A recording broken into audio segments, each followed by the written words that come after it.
I'm called Blaise Amon, and I work for ASARECA as the Program Officer for Capacity Development. I'll be moderating this session, and this session is about partnerships for inclusive and sustainable agricultural transformation. We are going to have a number of scientists with vast experience in climate-smart agriculture and other disciplines speaking to us. So we have two sessions under this. The first one is going to be enhancing use of climate information services. And we are going to have three presenters.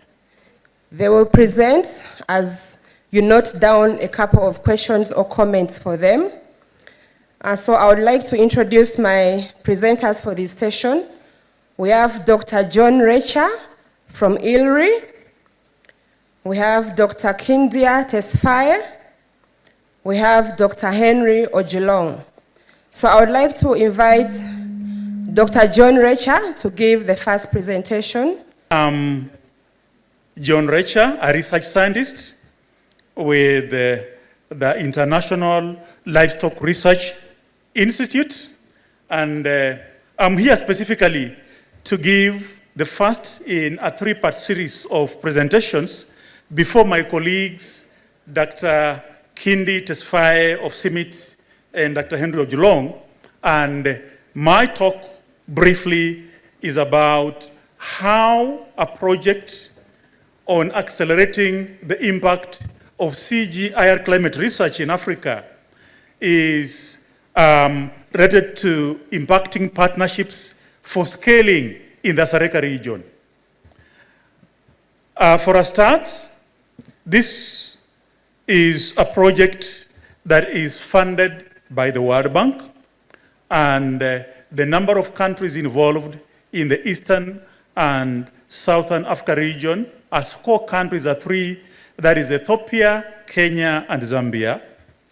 And the project was thought through because of the central role of agriculture being central to the livelihoods of millions of Africans, and the economic hardships that these countries are in, and especially supply chain disruptions resulting from climate change and the unexpected COVID-19, as well as conflicts that are negatively impacting food security, and therefore they make innovative resilience building in the region of ASARECA being very urgent.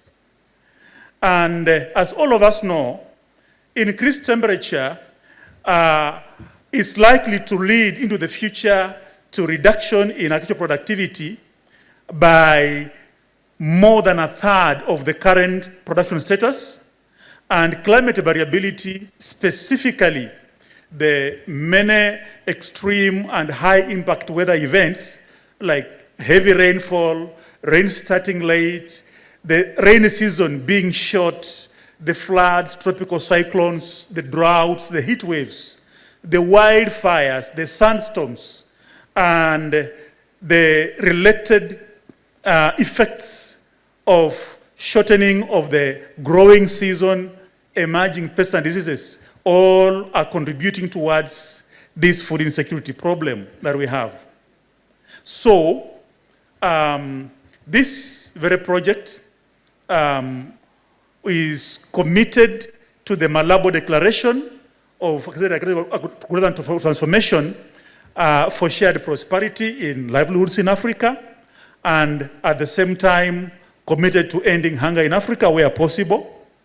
It is very much related to World Bank support to the Africa Food Security Leadership Dialogue 2019 that happened, and the subsequent dialogues that we're going to have this year.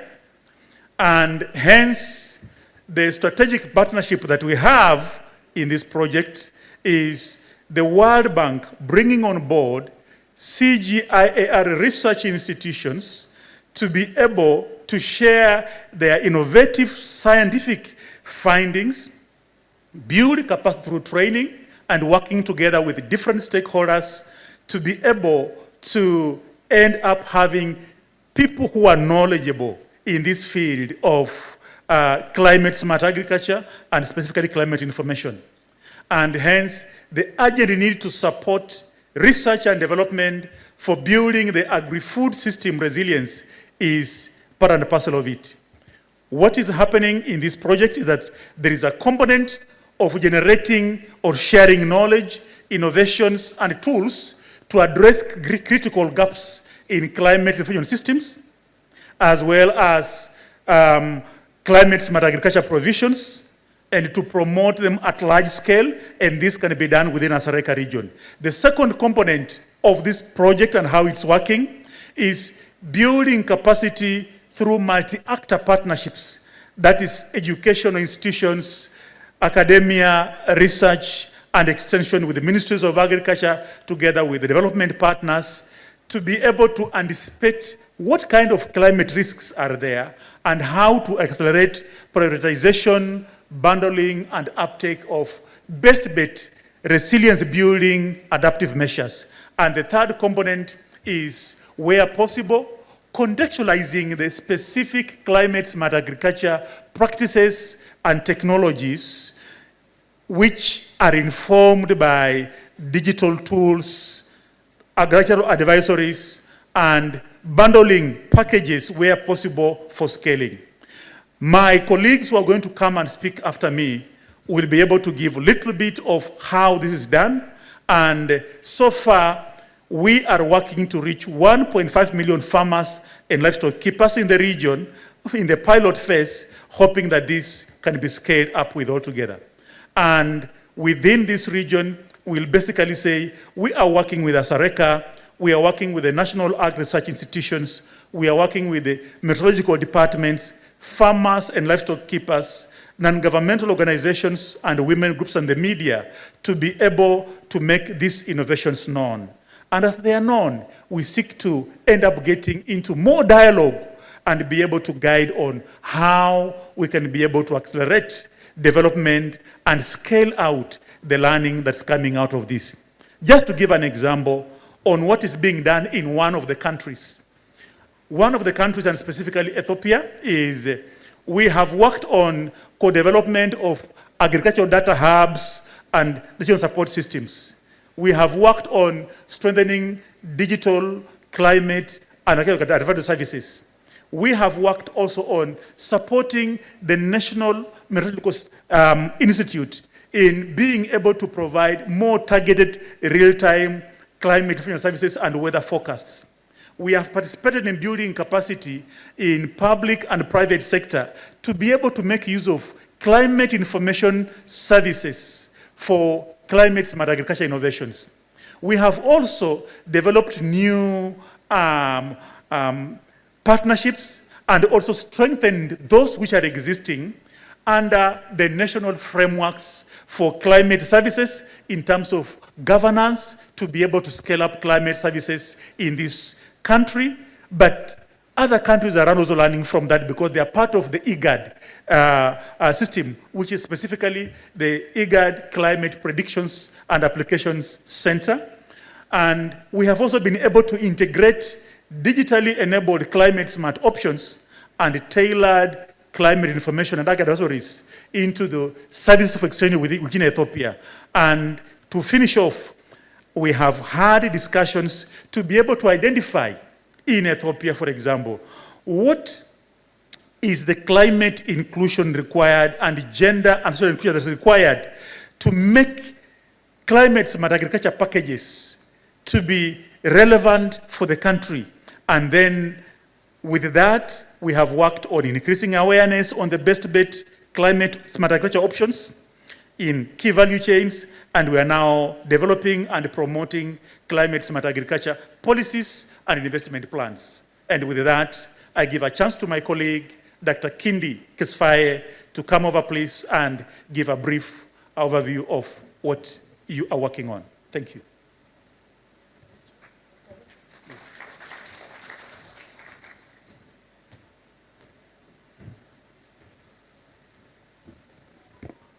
Thank you very much, John. And as I said, all protocols observed. Thank you very much for the opportunity. I'm going to share with you for the next few minutes on what we do in Ethiopia, but can apply to other Asarican and other African regions. In Ethiopia, we work with international and national institutions. In fact, we work as just one. And that is a very good example that we want to share here with you today. And the title of my talk will be Scaling Digital Climate Advisory Services for Enhancing Climate Smart Agriculture in the Asarika region. So we'll give some examples of what we did in Ethiopia, and then we can demonstrate how that can be done. You've seen that already, talking previous speakers about climate change, the challenges that the whole Asarika region, the whole Africa is facing, and therefore it is important that we have to do something. We cannot keep, sitting idle and waiting to see what is going to happen. So we have to respond, and we are responding. And this is one of the examples how Africans are responding to the inevitable impact of climate change. So I will have 3 areas that I could cover. So I think the first one, I think you most of know, is climate change and smallholder farmers. Second one is about decision-relevant climate agro-advisories. Decision-relevant is important here. There are plenty of information out there, but it's not enabling decision. So what we're talking here today is about information that enables decision and leads to action. And then how we scale this up in Ethiopia, and we're trying to do something, so we want to share that example with you. I think you all know that Africans are dealing with so many things, even before climate change comes. The issue of poor access to markets, labor issues are inherent. Almost 90% of the production system is smallholder, we know that, and most of the time, women are major participants of the system. Land degradation, low input, low output systems are very inherent, even before we talk about climate change. But now comes the issue of climate change, which is overriding all of them. Existing problems are there, but the issue of high temperature and extreme events, increased climate variability, annual variability, seasonal variability, increased number of droughts, seasonal shifts even, one with expected, sometimes we call them small rain seasons, long rain seasons. These are shifting now. We cannot really predict them anyway. And also, shortness of the season and low crop situations are very common. So this is now adding more pressure to the smallholder farmers. And what happens in response to this is important. Now, these smallholder farmers, we call them, are the ones who are facing the brunt of this climate change and variability. They are the ones who are really facing the real problem. And then through time, what they develop is the risk-averse behavior. They are risk-averse. They are very sensitive to risk. And in one way or another, they try to averse that risk rather than taking risks. But in business, you know that if you are afraid of risk, you don't do business. And that is happening, in fact, with the farmers. And then this leads to them, they many times fail to manage these risks because they try to avoid them. And in some cases, the climate is not always bad. Sometimes there are good years. And because of this risk-averse behavior, the farmers do not, most of the time, exploit the good opportunities that come with these rare events of climate, good years. So this is becoming a vicious circle that are affecting our farmers and our system in Africa. So what we do is now, so if this is a reality, and if this is how we are operating in Africa under agriculture, so what should be done? But there are some positive changes on the other side of the coin, is that there are scientific innovations, there are technological innovations, and if we apply them properly in a way that enhances or supports the smallholder farmers, then there is a way that we can respond to these challenges. And one of such innovations is delivering decision-relevant digital climate agro-advisories, because farmers are very wise people. They are knowledgeous, but if you are a good manager, what you need is information that makes you make that proper decision. And that's why we want to enable the farmers to make their own decisions. And therefore, to do that, we have to provide them this information, and this information ahead of time, not what happens, but before it happens. So this is a digital tool that is giving us in Ethiopia is that we have these two types of advisors. We call them seasonal. That is before the season starts. It ranges maybe 3 to 6 months. This is more of strategic decisions.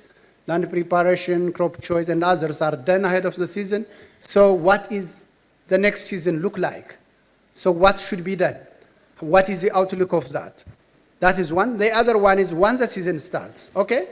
This climate is unpredictable, even if it starts, it changes. So there are tactical operational decisions that farmers need on, for example, crop choice. We said land preparation, planting dates, fertilization, irrigation, weeding, timing, disease and pest situations, harvest time, and others. So these are criticals that they want ahead of time so that they can prepare themselves for what is coming.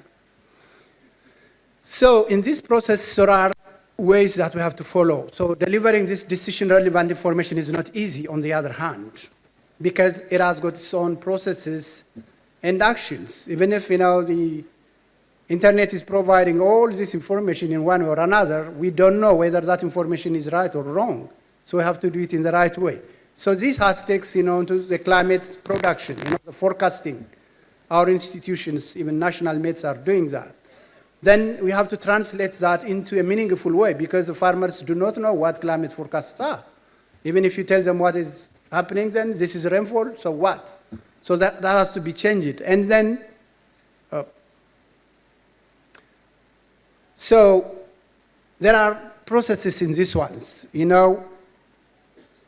don't know what's happening, okay? So these processes are the production. The climate forecast has to be available.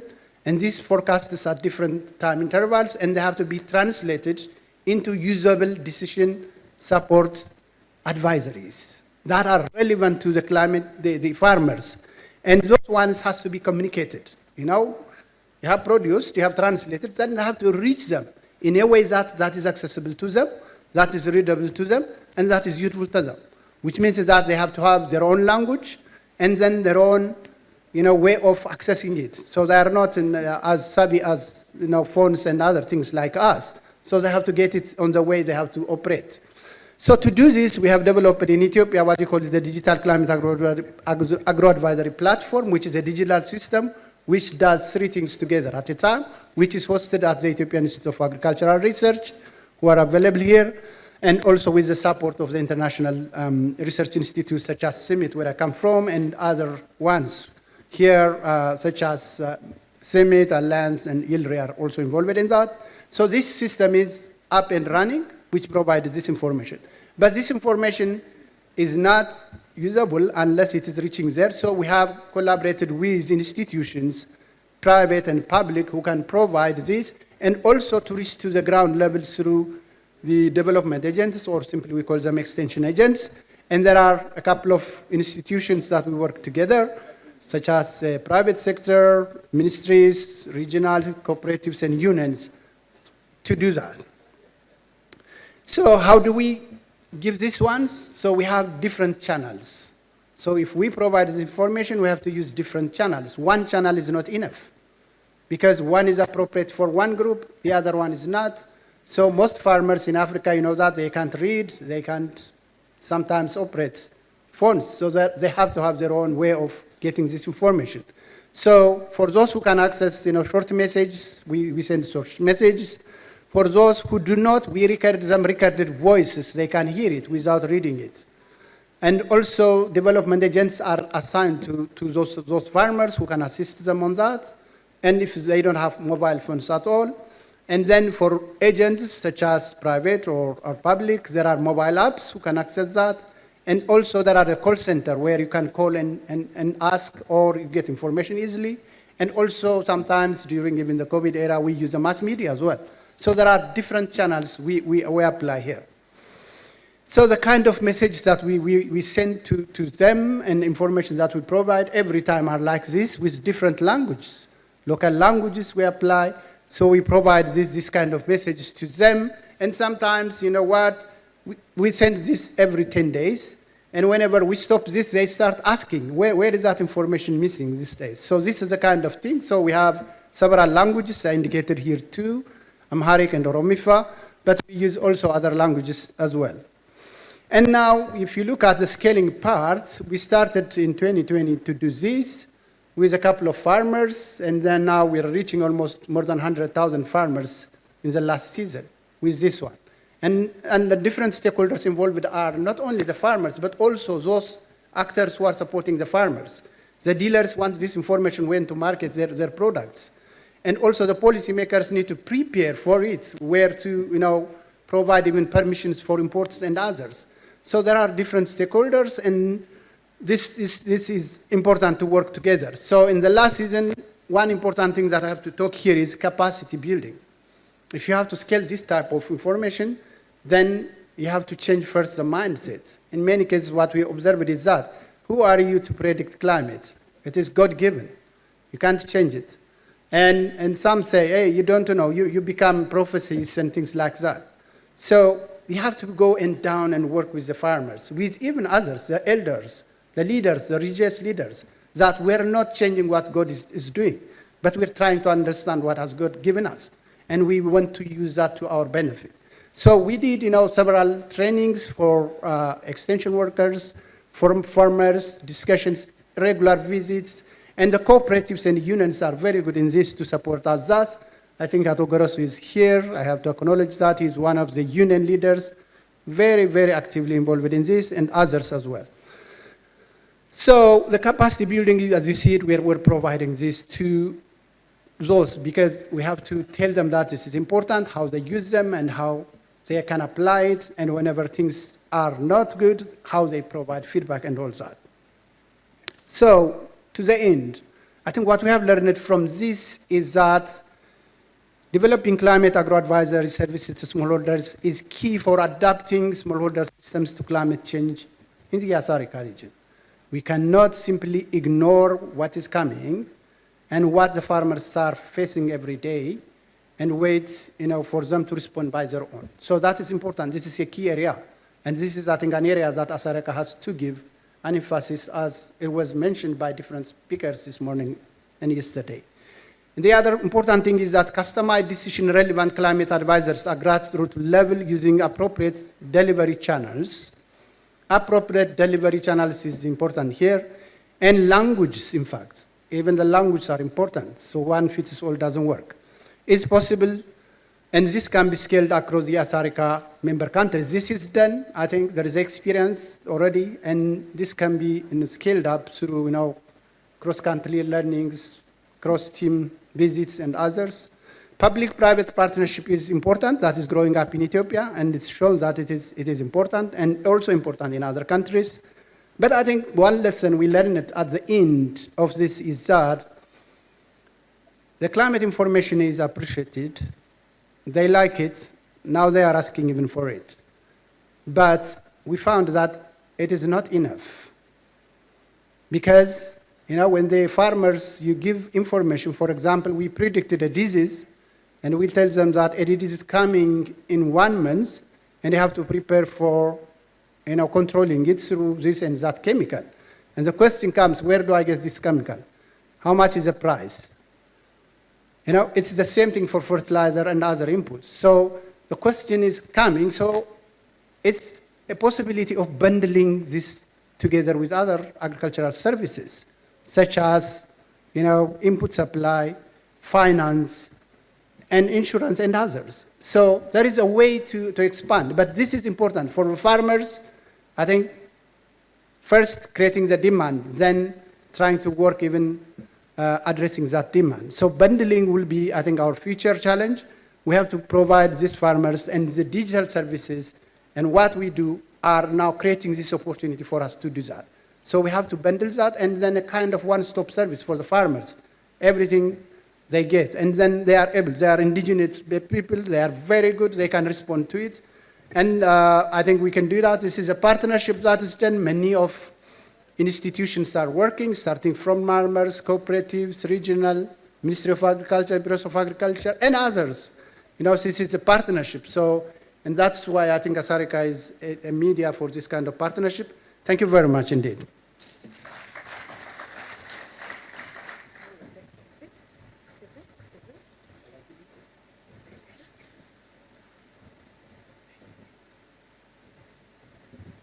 Thank you very much, Dr. Tesfaye. Now let us have Dr. Ojulong. Dr. Ojulong, are you there? Kindly come and take us through your presentation. Ladies and gentlemen, I hope you're taking notes of any comments and questions. We are going to give you a few minutes to ask any questions that you want to ask this brilliant team.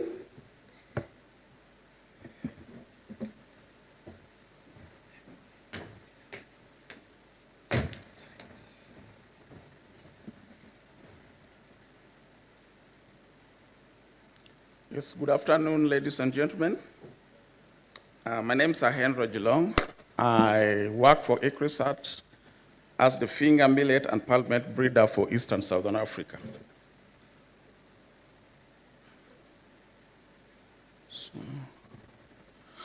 Okay, just an introduction for those who don't know ECRISAT. ECRISAT is an international crop research institute for semi-arid tropics. We have mandate for dryland crops and semi-arid areas. So we have 6 mandate crops. We work in sorghum, palm millet, finger millet, chickpea, pigeon pea, and groundnuts. And as you can see, these are all staple crops which have less developed value chains. So what ECRISAT does with partners is to build inclusive and sustainable seed systems across crop value chains that provide dryland, small-scale farmers with sufficient quantities of high-quality seeds at the right time, at the right price, and at a reasonable price. So under the ICRA project, I'm going to report what ECRISAT is doing in Kenya, because we also work in other countries, but specifically in Kenya. We're collaborating with the county governments of Kitui, Makueni, and Taita Taveta in implementing this project. And as already my former speaker said, the objective of the project is to strengthen technical, institutional, and human capacity. And there are 3 components. But today I'm going to talk on strengthening partnership for delivery, and I will be giving an example of the technology as the varieties, which we do through seed delivery innovations. And the innovations I will be talking of are demonstration plots, provision of small seed packs, farmer-to-farmer scaling, capacity building of lead farmers to become seed producers, and then also act as outgrowers, and then we connect this to the private seed companies. We also work with the national seed producers, because these are staple crops which private seed companies are not interested with, so we work with the national seed producers, like the Calro Seed Unit in producing of the seed. And then also capacitate small seed companies, because the big companies are not interested in these crops. And then ECRISAT at NAS provide the early generation seed to the seed producers. So maybe before we talk about seed, what actually is seed? We all know that in anything you do with agriculture, the basis is good seed. It's the starting point. And it's through their varied responses to different management options that they play a good role in determining what level the farmer makes investments. If the farmer sees a good crop, is willing to weed the crop, buy fertilizer, and also process well.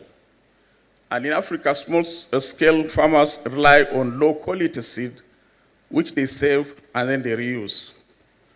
So the poor seed plus the poor soil conditions, I think one of the speakers was saying, in Africa, everything is little. So soil is poor, seed is poor. So all these have given our farmers a disadvantage, such that the average yield in Africa is about a quarter of what we have globally.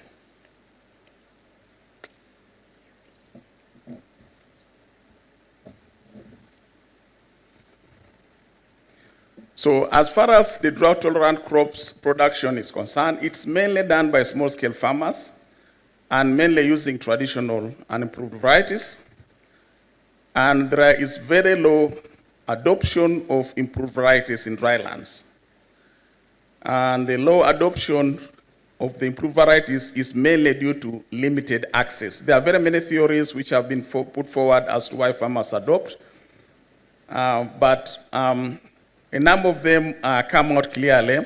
Farmers don't get exposed to improved varieties. And this is lack to a sustainable seed multiplication and delivery system. And then, of course, where if it was that the farmers could produce on their own, they lack the production skills. And the private sector is showing very little interest because these are mostly self-pollinated crops, which means that the farmer can actually save the seed and use the next season without getting what they call spoiled or mixed up. So they don't see much incentive commercially. And so they always end up in crops which give them high margins. Like in Uganda here, you get them in maize, beans. So the DTC crops mainly, the farmers use improved varieties and saved seed, as we said earlier. And it is the informal sector, that is farmer to farmer or farmer to neighbor and saved seed within the farmer, which remain the main source of seed. So there's a need, we see, to empower farmers themselves to produce high-quality seeds of improved varieties, which they can pass on to other farmers.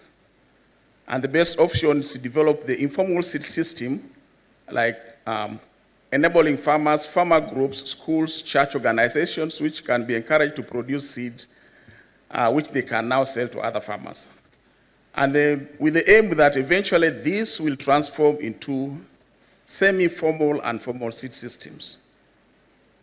So I'm going to go with you through the pathways we use for delivery. So the first one is demonstration plots. As we said earlier, most of the farmers are not exposed to improved varieties. So demonstration plots are a good avenue for exposing farmers to the available seeds, which is packaged with the good agronomic packages. This is really important because we want the farmer to see the potential of the variety.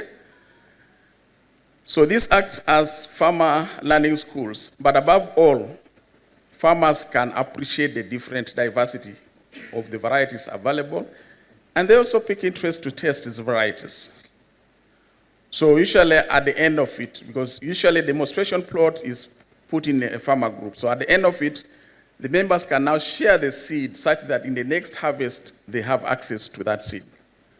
For example, last year, we had 3 demonstrations plots in the different counties I'm talking of Kitui, Makueni, and Taita Taveta, of which 63% were women-led. So I have also to emphasize that the staple crops always are women crops because it's the woman who determines what is cultivated in the household to put on the table.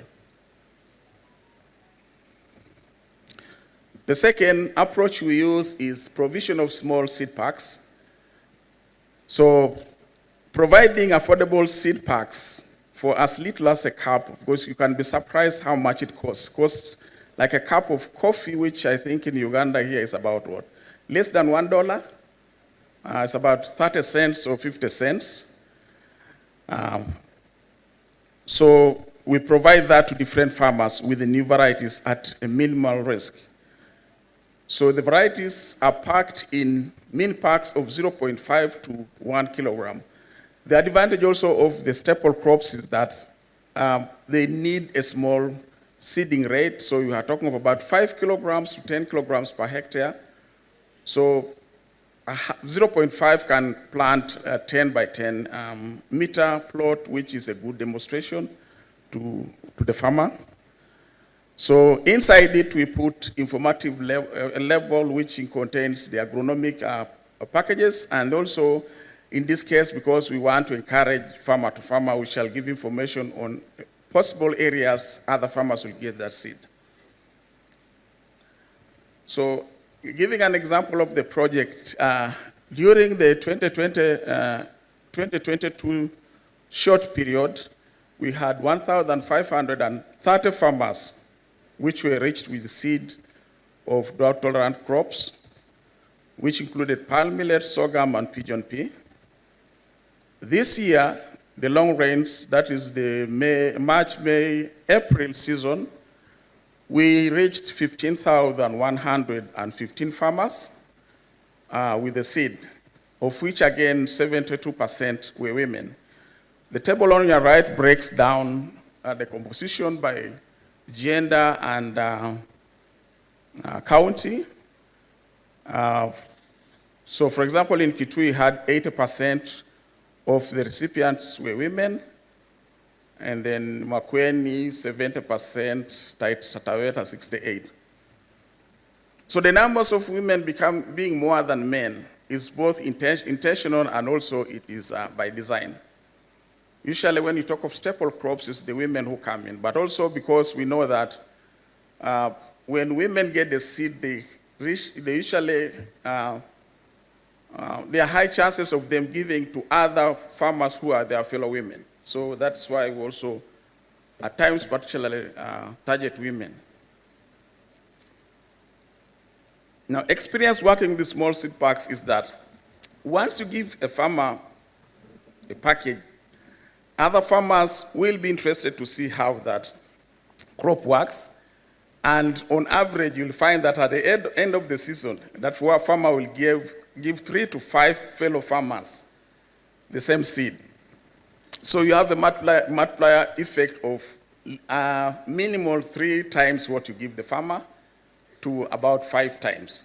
So out of the 15,000 we have given to the farmers this season, we expect at least 45,000 to 50,000 farmers growing those crops the next season. So, and of course that's an advantage. The second advantage was that the 15,000,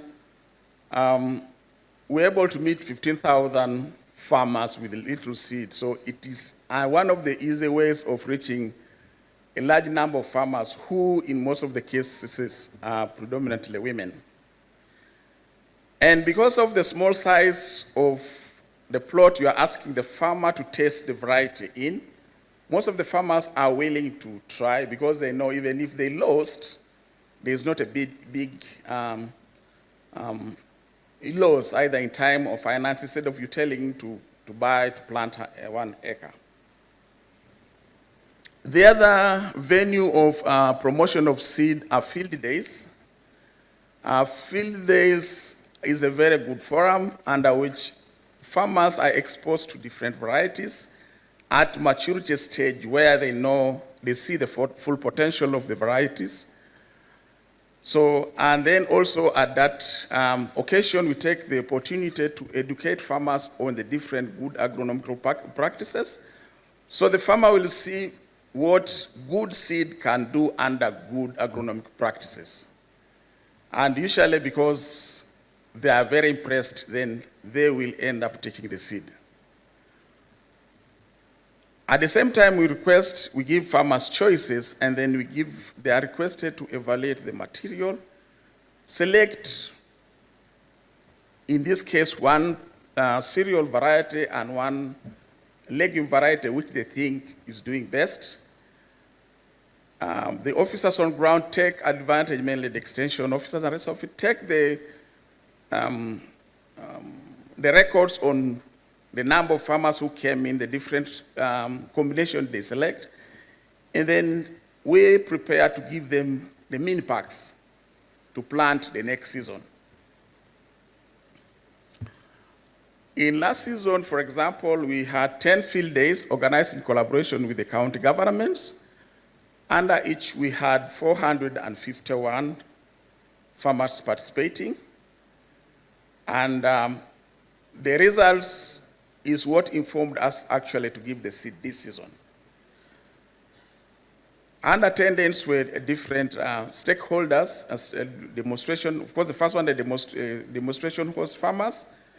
Then we had the beneficiary farmers, because out of the 30 demonstration plots, They are housed by farmer groups who compose on average about 100 to 500 farmers. So these farmers are the ones who come and participate in the field days.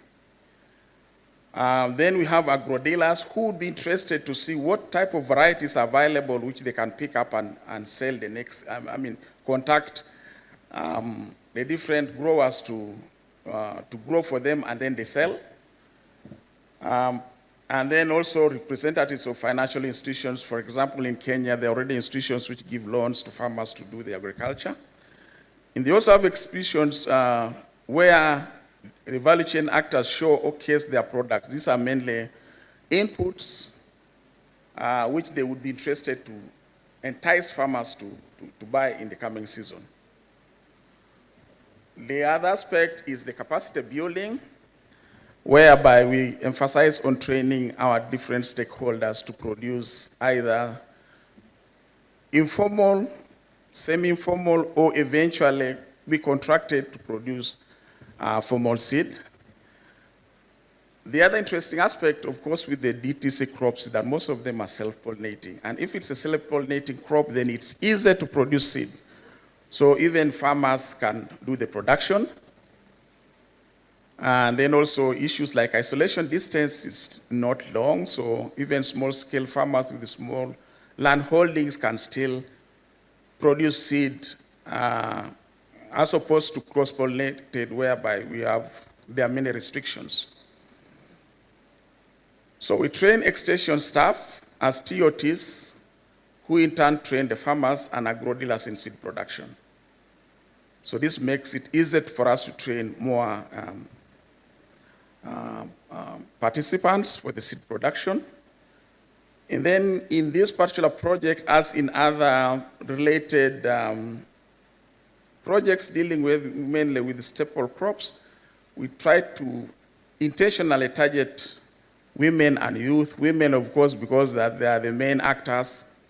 So if you train them, then there is a ripple effect.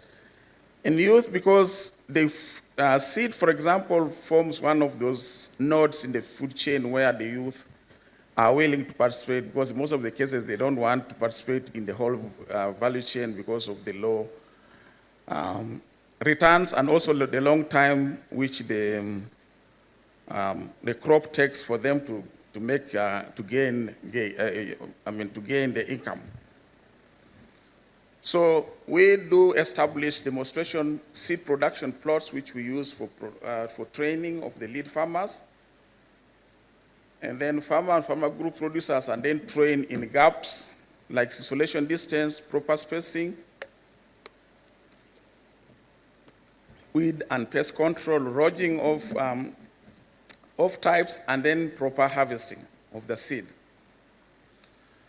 So then after that also, post-harvest handling of the seed is very important because this is where you get mixtures happening up. This is, if you don't dry the seed to the right moisture content, then the viability is reduced and it doesn't also store long. And then also we organize with farmers for appropriate storage. We help them to establish community seed banks. And then we also partner with the institutions, agribusiness institutions to capacitate the farmers in the basic principles in seed business. In addition, because the big seed companies are not interested in staple crops, a number of seed companies who cannot a number of small seed companies who cannot compete very well in the crops which are established like maize always tend to venture in staple crops and the rest of it. And most of them don't have enough qualified staff, so we train them in that. And in that whole process, ECRISAT provides foundation seed for the seed production. So this is being done in Kenya, and maybe what I need to emphasize is that most of this, what I'm describing, was not developed under ICRA, but we're borrowing to use in ICRA, and they are working. So what can we borrow from that?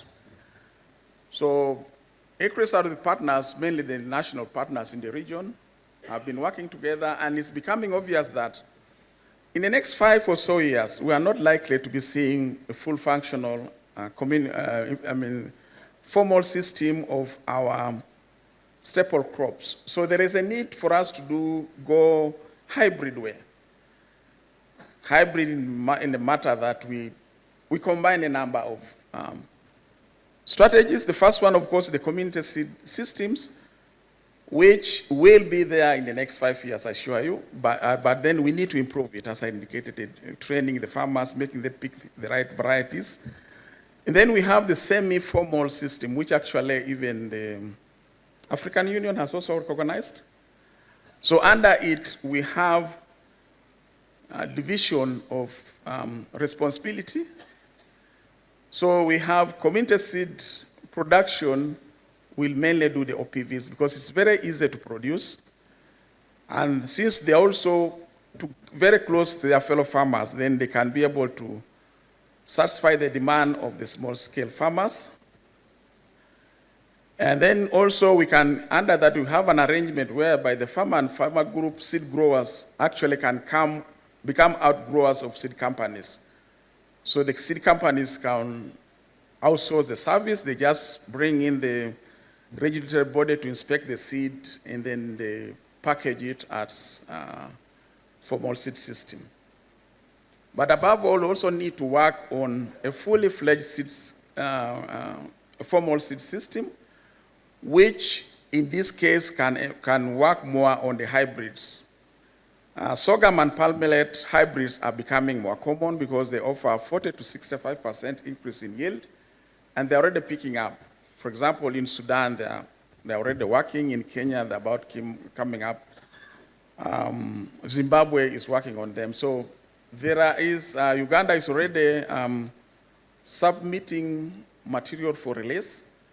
Kenya is also doing the same. So there is very high potential. So the formal system can do that because they'll also lead the expertise. ECRISAT with the national partners formed a sorghum and palm millet hybrid consortium where ECRISAT will be producing hybrid parents, which most of the companies can't do.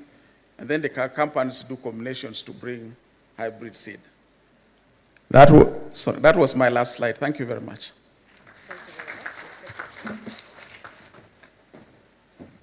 Thank you very much, Dr. Tesfaye, Dr. Ojilong, and Dr. Recha from ILRI, ECRISAT, and CIMIT. They have made presentations on the impacts of accelerating the CG climate research for Africa through partnerships. They made a presentation on scaling digital climate advisory services for enhancing climate-smart agriculture in Asereka region. And then the last presentation was on seed delivery innovations for effective scaling of improved drought-tolerant crop varieties. Ladies and gentlemen, at this juncture, we invite any questions, clarifications, and comments. I am Mukundane Albert, Entertainment Organic Orchard from Bushenyi district in Uganda. My question goes to the last presenter about seed and its related reactions. What is his comment as regards seed promotion in respect of prisons, farms, the army farms, and if you also include the school farms, which will also increase the production in seed production and give this good spirit of young farmers in the struggle. What is your comment? Thank you very much. Thank you very much, Albert. Your question is noted. Because of time, we are going to take only 5 questions. Ms. Julian, please go ahead with your question.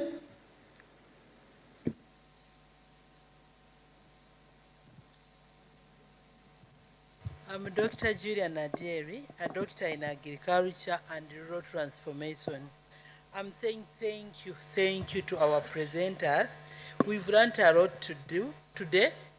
As I represent Private Sector Foundation on the board, and we are looking how can we collaborate.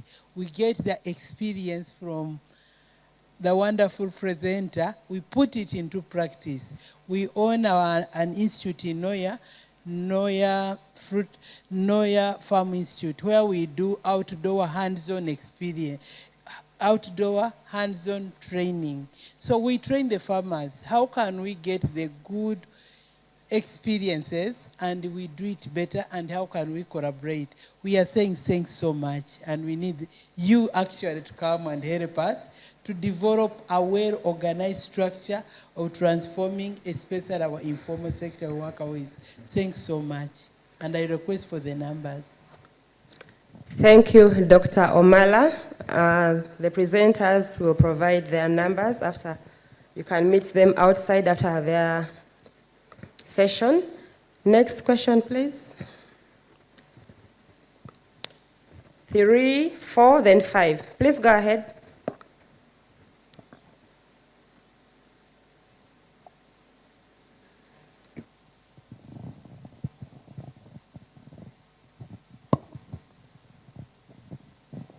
Ok, merci pour le micro. Je suis de la RDC du secteur privé pour la nutrition. Alors, veuillez m'excuser parce que dans ce panel, ma préoccupation, disons, nos préoccupations ne sont pas prises en charge.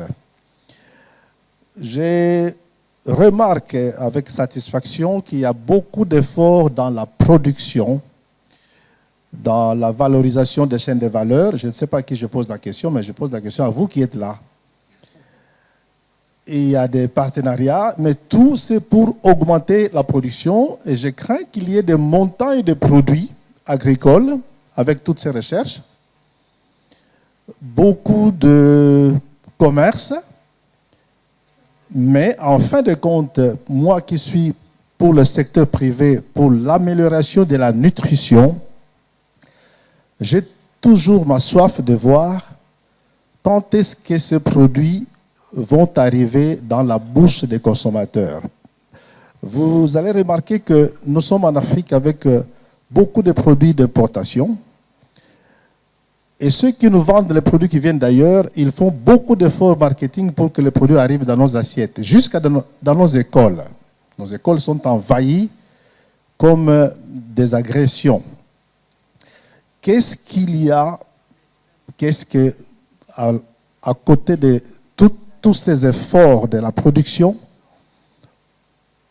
on ne prévoit pas chez Azareka quelque chose pour que ces produits, transformés peut-être, oui, mais soient promus pour arriver dans la bouche des consommateurs, parce que nous sommes toujours malnutris et il y a des produits chez moi, en RDC, qui pourrissent dans les forêts, dans les eaux, dans les fleuves, dans les océans, dans les forêts équatoriales, sans être consommés.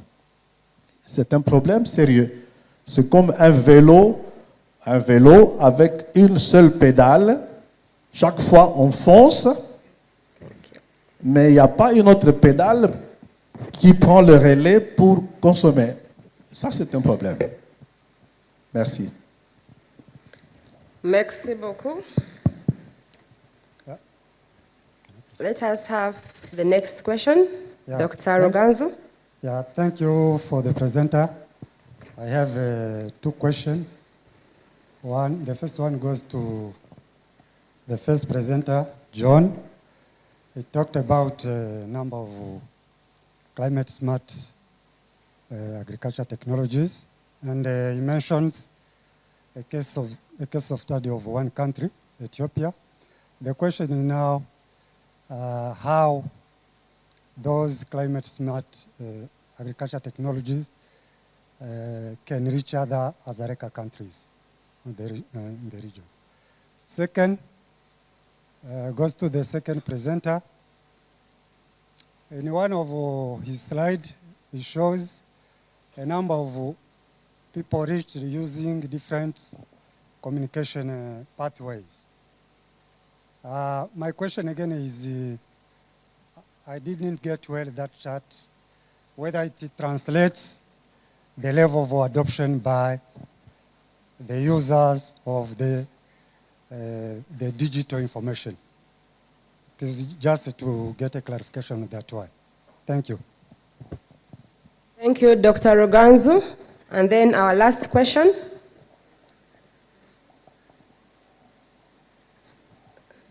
Our last question.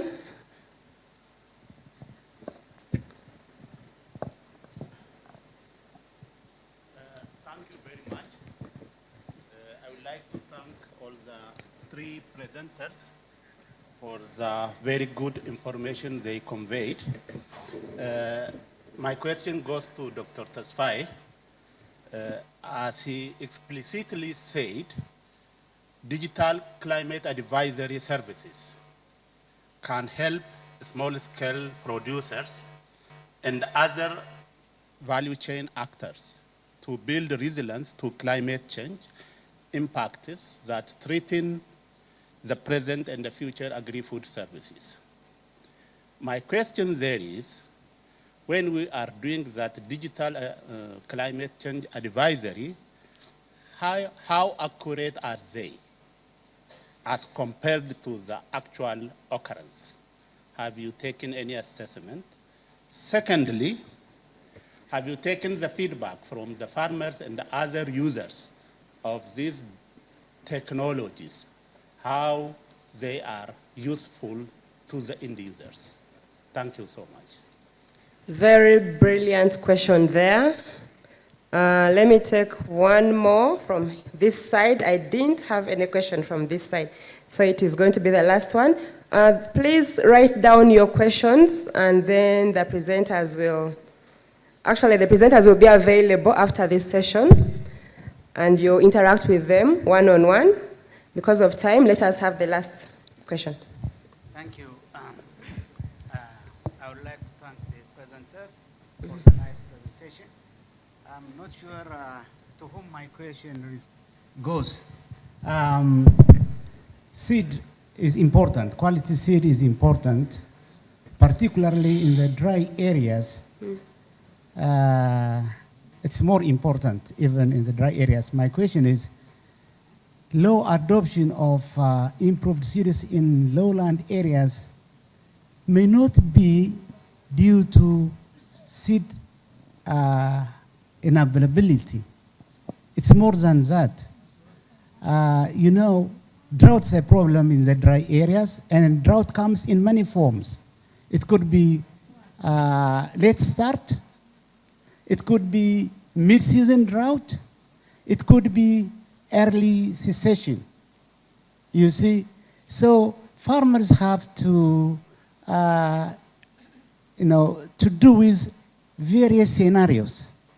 So my question is, it's more than a technological intervention that we need in that area, like, making available improved seeds is one technological intervention required, but we need to work hard and couple our technological interventions with other solutions so that farmers would, benefit from the technological interventions. So, if there is a late onset of rainfall, that affects crop choice.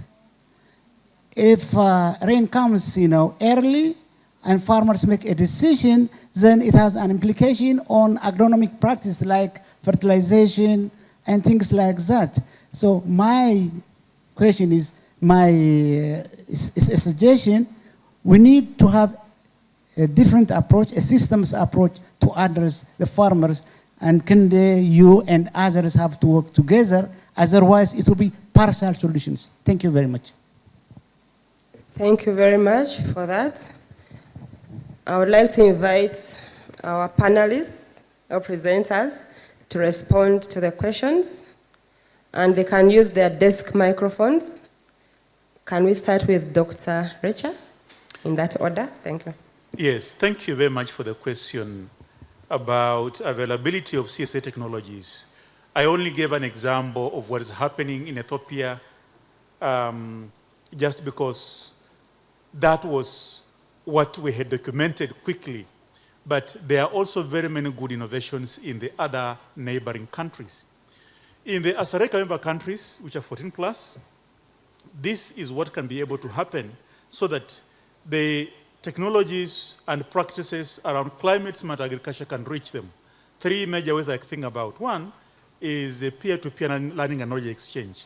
Through events and avenues put together through ASARECA, putting together scientists and actors or practitioners together to be able to know what's happening in Ethiopia, DRC Congo, in Cameroon, in South African Republic, is important for us to get to know what's happening there.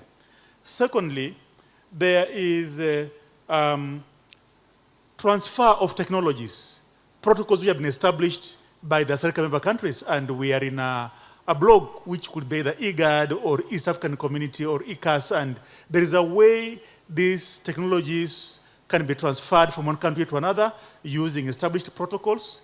It is an opportunity for that to happen because the agroecological zones in these areas and the geographical regions are somehow similar. You will almost always get an agroecology in Cameroon that's there in Kenya, and similarly an agroecology in Eritrea that is similar to one that is around somewhere in Somalia. And then thirdly, capacity building activities do take place where scientists are trained in a structured way through ASARECA and the research institutes that are friendly or partners to them, where specific knowledge, skills, as well as expertise is passed on in a structured manner. That's another way of doing it. But then also generally, the sharing of publications that have been developed from this, where we get to know best practices in these countries, is a very easy way of learning what's happening elsewhere that you can be able to do in another country without necessarily reinventing the wheel and cut the amount of time it needs for technology to be developed and transfer from one country to another. Thank you very much.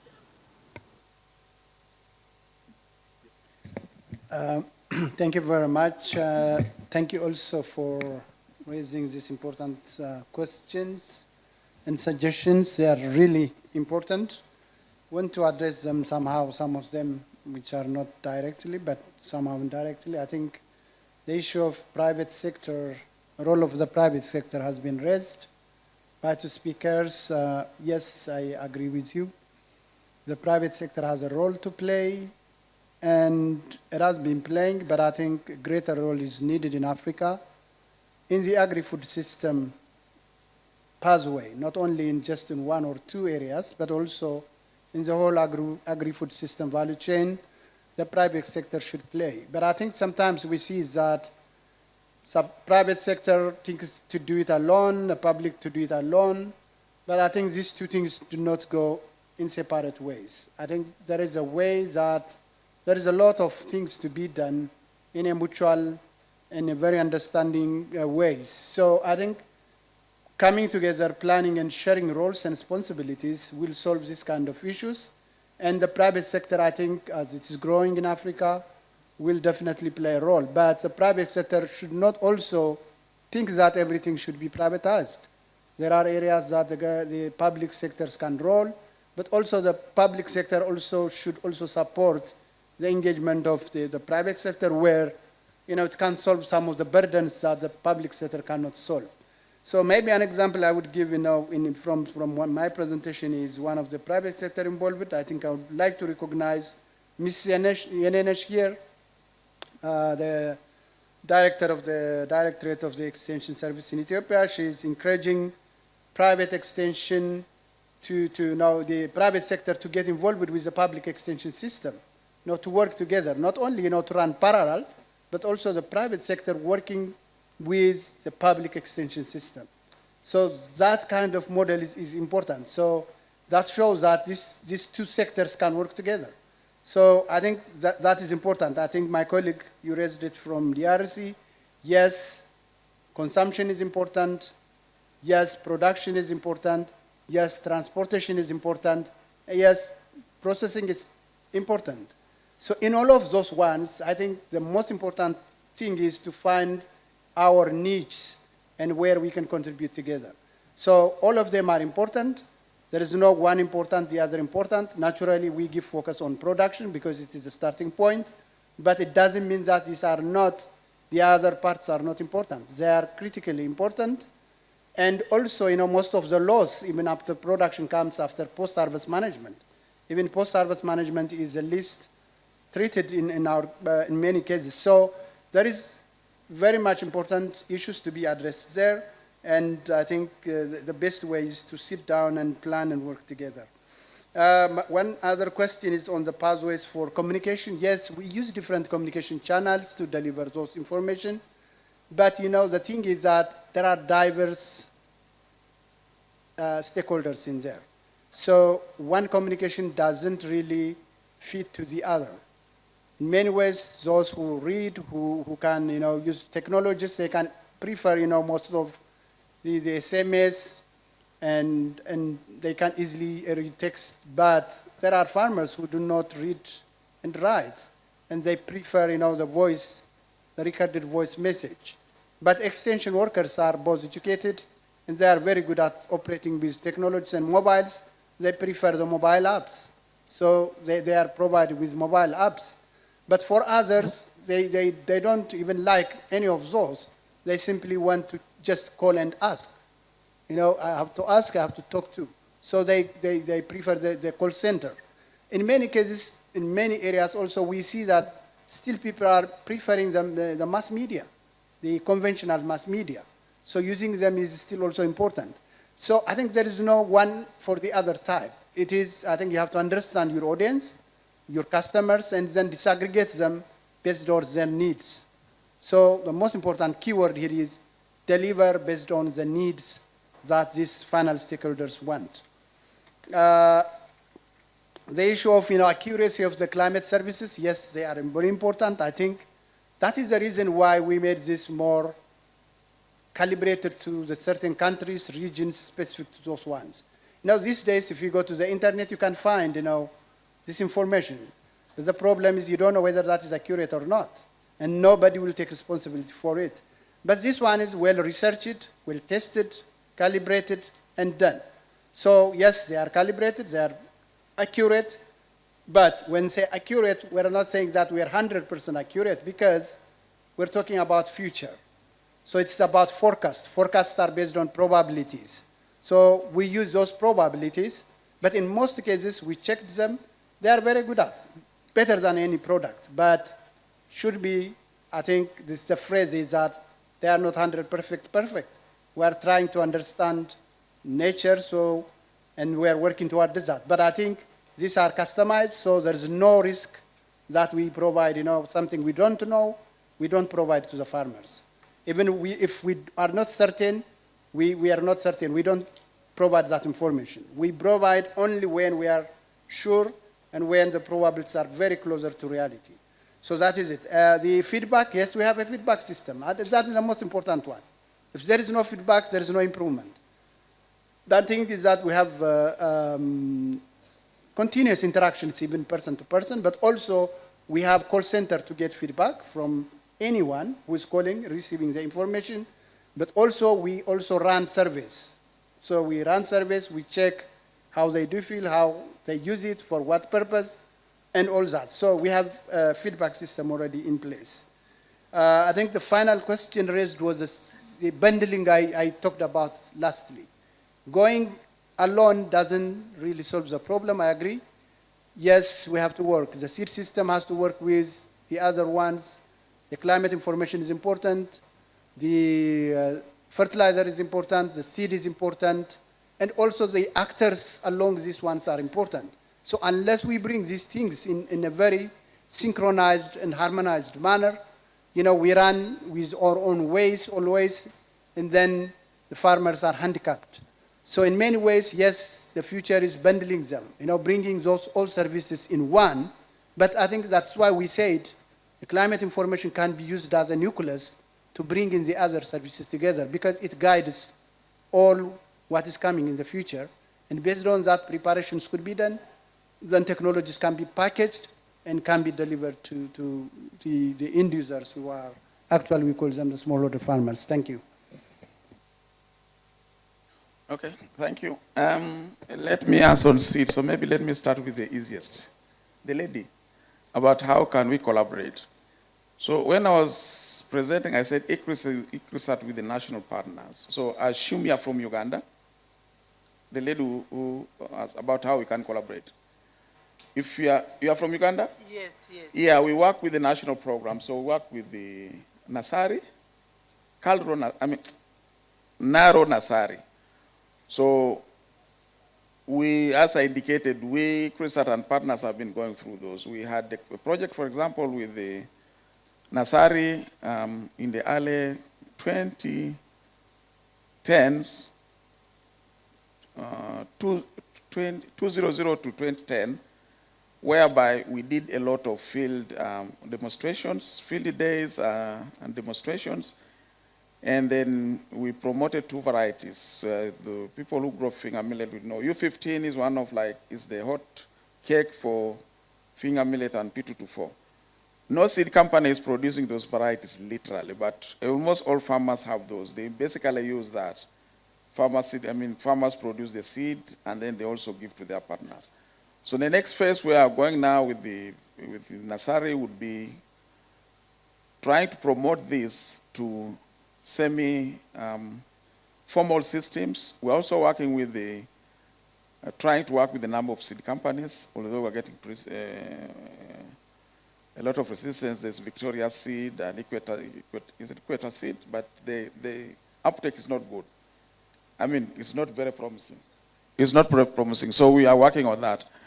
So yes, we can get I'll give you my contact, but you also can contact Nasari. The issue also is Nasari at times because it works on eastern part and the northern part. If you are here, maybe not. Now, the first question with the gentleman talked about schools and in relation to youth. I didn't get it. Did he say at the expense of youth or they should work together with youth? I did not get that. Huh? Yeah. So, and then the gentleman on the seed that the seed availability is not the only issues. Yes, the number of factors, if someone asked you, is about there are 10 different factors which affect adoption. But as I indicated, there are those which keep on recurring. And that's why it's also when we're doing field days, we emphasize that we give a farmer a variety a number of seed varieties which he can choose from. And those always will be under early maturity for drought escape. It could be a good response to fertilizers and the rest of it, and then the different packages involved. And as much as I've single seed, these are packaged with others. So we have our colleagues who are working on the climate smart thing. We work with the pathologists and all that thing. But I was just singling delivery of seed per se. And then on the products, why is it that all the time we produce, but we keep on importing products and rest of it? Yeah, there are 2 aspects of it. Yeah, most of the products, most of the crops we did are really rudimental. Like if you talk of finger millet, it's mainly porridge and in Kenya it's called ugali. Here you can call it what? It's stiff porridge per se, but it's different. Kalo or atapa or wherever you get it. Those are kaunga, yeah. Those are basically 2 products you get of finger millet. Of course, you might get kabalagala or something. So it's so narrow. But then we are doing, like for example, for your information, this year is the year of the millets. So we're developing different products, and we shall be getting in contact with the NARO also. And whoever is interested, such that we try, the idea basically we have to import recipes from different parts of the countries. We are doing it. For example, India does a lot of millets, and then we try to come and tailor them to our products. So already within Nasari, we are now making cakes, we're making biscuits, and other products out of finger millet. But you also need, patronage, buy Uganda and eat Uganda. Most of the people will say they will want to eat something from abroad. So it is both ways. We also need demand to show us that we can develop different products. So I think that's all. Thank you. Thank you very much, our scientists from ILRI, CIMIT, and ICRISAT. A round of applause for them as they take their seats.